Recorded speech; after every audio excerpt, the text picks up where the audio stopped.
Okay, here we go. This is Algebra 2, 2.1 function notation. This is our second video, so we're going to be starting down here at the bottom of the first page where it says, but that's not all. So most of the things we looked at yesterday was plugging in for x, and now we're going to look at plugging in for the f of x, or the y. Okay, just a quick reminder, the f of x is really the same thing as the y here. So if we have the f of x is equal to 2x over 3 plus x over 4, and we're going to find the f of x, equaling 22. Okay, so before we were looking at plugging in, so we would have like the f of 22, and then we would plug this in for x. Okay, well now we're plugging in for y. Okay, and if you're wondering when you need to do that, if you're getting confused with that, just remember, only plug this in for the f of x when it's identical to this, right? These are identical, so then you just plug this in. Okay, so we're going to have 22 is equal to 2x over 3 plus x over 4, and we can solve this. Now, we could certainly solve these with these fractions. We could do 2/3 x, and we could call this 1/4 x, but that's going to be really ugly, and we already know a trick on how to make this a little bit easier. If we look at all the denominators, if we think about that as 22 over 1, we got 1, 3, and 4. So what's the least common multiple of 3 and 4? That's going to be 12. And so if I do that, we won't be dealing with fractions anymore. All right, so if I do 12 times 22, that's 264. And 12 times 2 is 24, divided by 3 is 8. So we've got 8x. And 12 times 1 divided by 4 is 3x. Okay, so again, it's just going to make it a little bit easier for us. All right, because now I'm not dealing with fractions. So now all I have to do is combine these like terms. I get 11x is equal to 264. Go ahead and divide by 11 on both sides, and you're left with x is equal to 24. Okay, all right, moving on to the back page here. Whoa, here we go. Examples 4, 5, and 6 for today.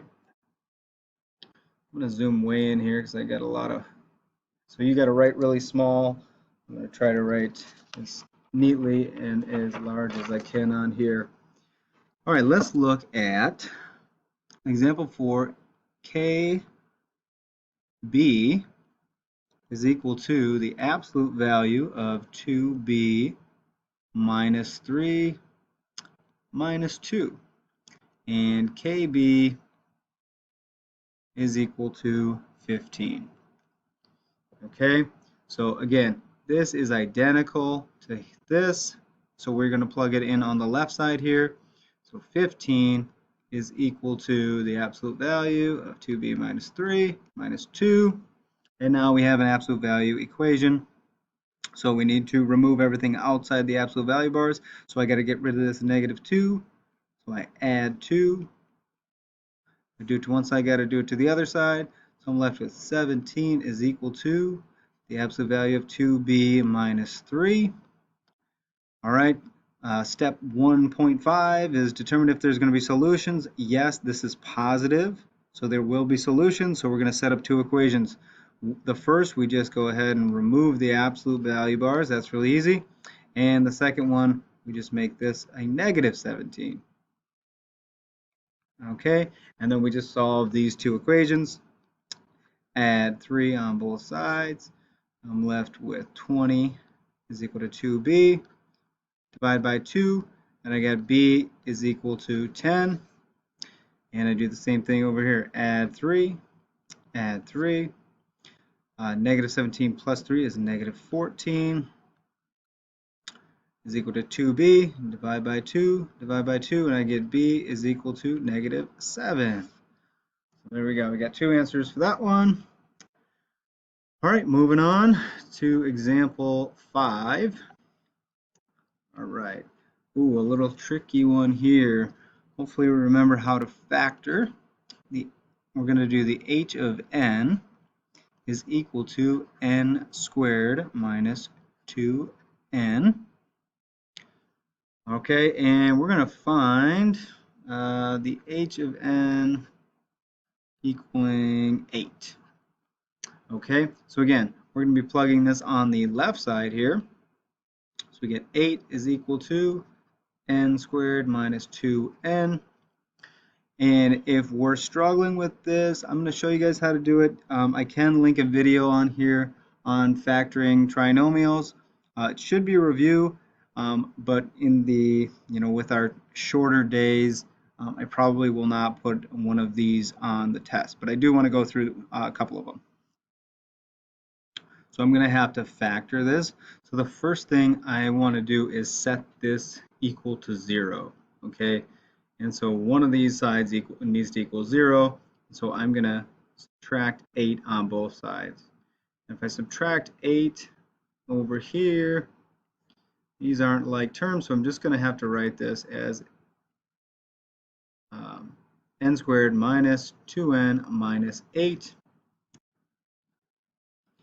Okay, and so I can factor this out. So if we remember, we have our a term, our b, and our c. Our a is the coefficient in front of this n squared, our b is this coefficient, and our c is this constant. And so we're looking for the two numbers that multiply to equal -8 and that add up to equal -2. All right. And let's see, so we know when we factor it's going to be, from our first term being n squared, this is going to have to be n times n. And let's think here, what two numbers times multiply to equal -8 and add up to 2? I'm thinking -4 and +2. It does not matter what the order of these. You could have +2 and -4 in there. It doesn't matter. And 0 is equal to n plus 2. And just solve these equations, right? So what does n have to be? N, what number minus 4 equals 0? Well, n is going to equal 4. Or you can solve it the old-fashioned way, right? Isolate the variable by doing the opposite operation. You're going to get -2 is equal to n. Okay, and so your answers are going to be 4 and -2. Okay. All right, one last problem here. Number 6. All right. Go ahead and erase that. All right, we have the f of x is equal to x squared plus 2x. All right, this should say the f of x. Sorry about that. All right, let's plug in some numbers here. How about we do -1, 0, and 8. All right, so the first one here, or right on the left-hand column, this is just plugging in for x. That would be the same as if it said find the f of -1. Okay, so that's where we just go ahead and anytime we see an x, we plug in -1. Okay, -1 squared plus 2 times -1.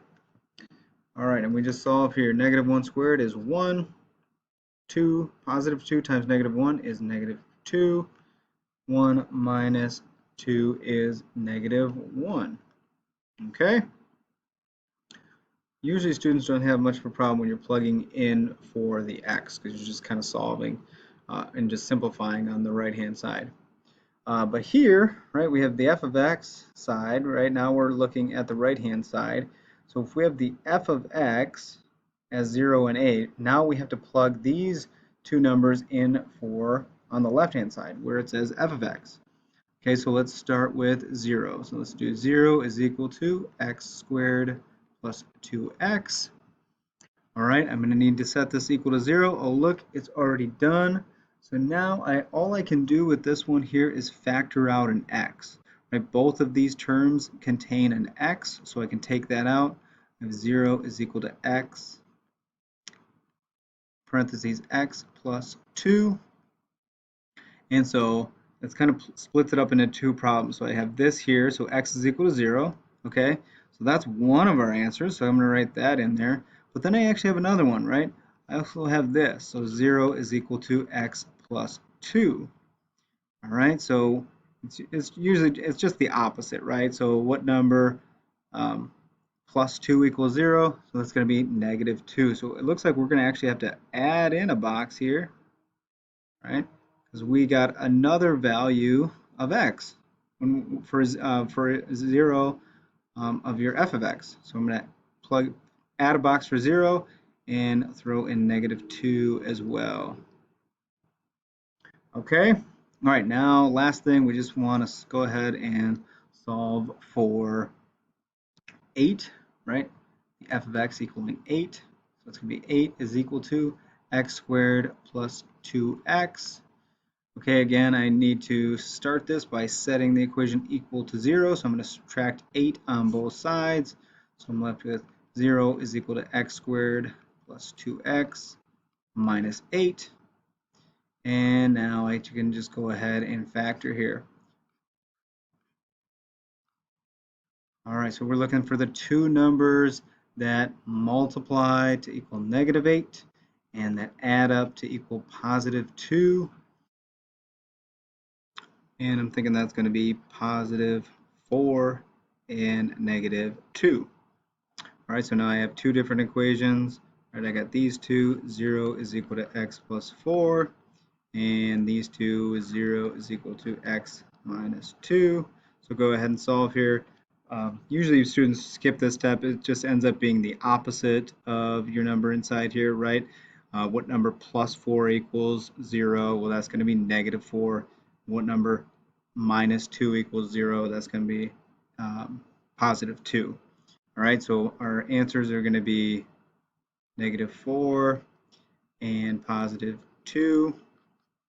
So it looks like, again, we're going to have to go ahead and add another row here for 8, right? 8 gives us two answers, right? We're going to have positive 2 or negative 4, okay? So let's go ahead and take a look at this graph. Hopefully we can graph this out here. Oh, it's pretty hard to see this. The numbers are pretty small. Hopefully you guys can see them a little bit better on the paper. So let's go ahead and start with negative 1, that's right here. 0, 0, that's right there.